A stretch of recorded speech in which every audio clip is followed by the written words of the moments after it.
അസ്സലാമലൈക്കും. ഇന്ന് ഉച്ചക്ക് ഞാൻ ഉണ്ടാക്കാൻ പോണത് ഒരു ചെമ്മീൻ കറി, തേങ്ങ വറുത്തരച്ച കറി. അതിന് കുറച്ച് വെളിച്ചെണ്ണ ഒഴിക്കുക, ഇത്തിരി പെരുംജീരകം അതിടുക. എന്നിട്ട് നമ്മൾ ഒരു തേങ്ങ അതിലേക്ക്, എന്നിട്ട് അത് വറുക്കുക. നല്ല ഒന്ന് പൊരിയണം, അതുവരെ നമ്മളിത് വറുക്കുക, പച്ചമണം പോകണം. എന്നിട്ട് നമ്മൾ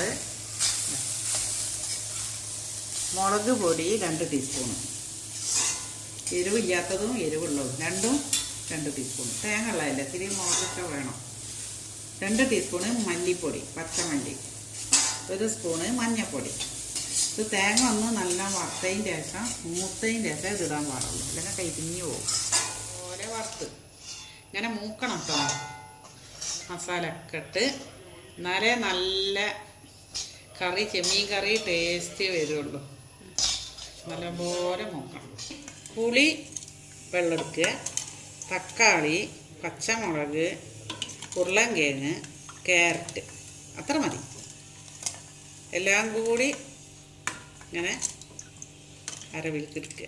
ഇനി ചെമ്മീൻ തൊലിച്ച് കഴുകി റെഡിയാക്കി ഇത് നമ്മൾ ഇതിലേക്ക് കറി പുളിവെള്ളത്തിലേക്ക് ഇങ്ങനെ ഇടുക. എന്നിട്ടിന് അരവ് അരച്ചൊഴിക്കണം.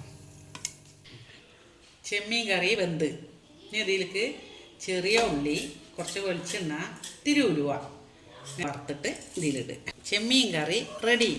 ഇത് പത്തിരിക്ക്, പൂരിയിലേക്ക്, ചോറിനും നല്ല ടേസ്റ്റുള്ളൊരു കറിയാണ്. നാളെ എല്ലാവരും ഇതേപോലെ ഉണ്ടാക്കണം കേട്ടോ. റെഡിയല്ലേ? ഓക്കേ.